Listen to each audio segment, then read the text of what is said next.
Welcome into the Eye on the League podcast. We are back. I don't know if we're better than ever. We got off to a pretty hot start, and this might be a little underwhelming, but we've returned from the hiatus. I had a fake eye made last week, so people can barely tell that I only have one eye now, so that's pretty exciting. But why are we here? We're here to discuss last week, this week, and the future. We've got the playoff race coming into focus. We've got Burlington's Burliest heating up. And, we got some dramatic shifts in the Biggest Loser race this week as well. So let's hit it.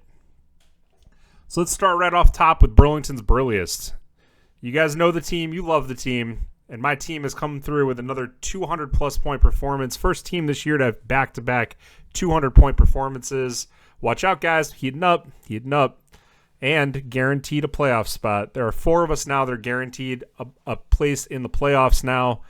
And I'm just the newest member on the list. We've got, no pun intended, locking it down in the driver's seat for the number 1 overall spot in the championship prize for the year. We've got Doghouse, Burlington's Burliest, and Big Day, all with guaranteed spots, all coming in at 8-4. So, no pun intended, would need to lose their next 2 weeks in order to lose that number 1 spot and have one of us take over with points. But no pun intended is all but wrapped it up. Congratulations to you, man. So that's the good side of the playoff picture. Let's look at the downside. Wapman and Blowout are out of the playoffs.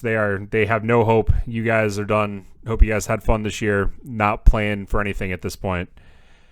So trying to claw into the playoffs at this point, we've got the New England Chowdas sitting at 6-6. We've got the Purple Herbies sitting at 6-6.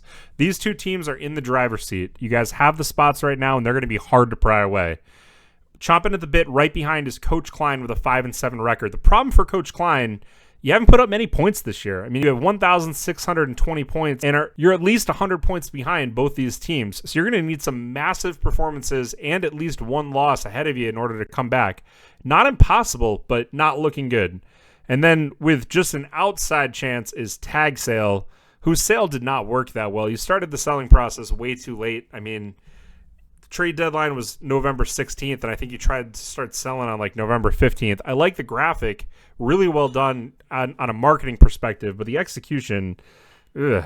Yeah, so Tag Sale sitting at 4-8 would need 2 losses by either the Chowders or the Herbies in the last 2 weeks here, and is kind of middling on points. Just is ahead of the Herbies right now, but would need a lot in order to catch up with Chowders.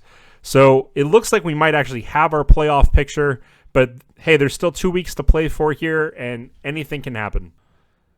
Anything that is, except for Wapman or Blowout making the playoffs. You guys, again, are done. We had an unexpected change in the Biggest Loser race this week. Tag Sale's been sitting in the driver's seat now with 176 points since week 8. Didn't look like anyone was going to be able to upset him. This week, New England Chowdas just ran into a buzzsaw of my team, put up 185 points, would have beaten everybody else in the league this week. Instead, takes the Biggest Loser prize. I don't think anybody's taking that in the next 2 weeks. That's going to be a pretty nice $25 consolation prize for sure. While I'm looking back at this week, one of the moves I want to call out is Doghouse. Great move, stashing Gus Edwards in the day. J.K. Dobbins goes down with the injury, but you've got the answer already on your bench. You don't even have to worry about the waiver wire. Yet another smart move by this manager. There's a reason why he's in second place, people.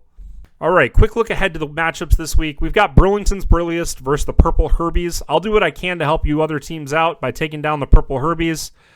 But I don't know. I got a lot of points last week. I don't know if Napalm Barkley has anything left in him. We'll see how this matchup shakes out. We've got Big Day taking on Tag Sale, and I think this is going to be the death knell for Tag Sale. Any outside hope you have, you need to win out in order to have a chance at the playoffs. And it's just not looking good for you right now. I mean, Big Day is projected to win by over 20 right now. You've already started to try to give up the team. Ugh, sorry, man. We've got Doghouse versus the New England Chowders. This could be a playoff preview. This should be a tight matchup. I mean, New England Chowders coming off of the 185 points. Should be a good matchup. And the second seed is nothing to sneeze at. That's still very much in play for the 4 of us up top. That is also an automatic first-round bye, which really helps trying to take home those championships. So that's a match I'm going to be keeping my eye close on.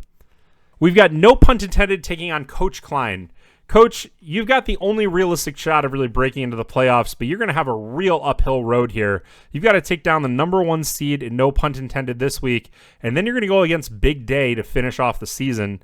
it's a tough road to hoe, but if any team can do it, it might be you. I mean, you've overcome a lot this year.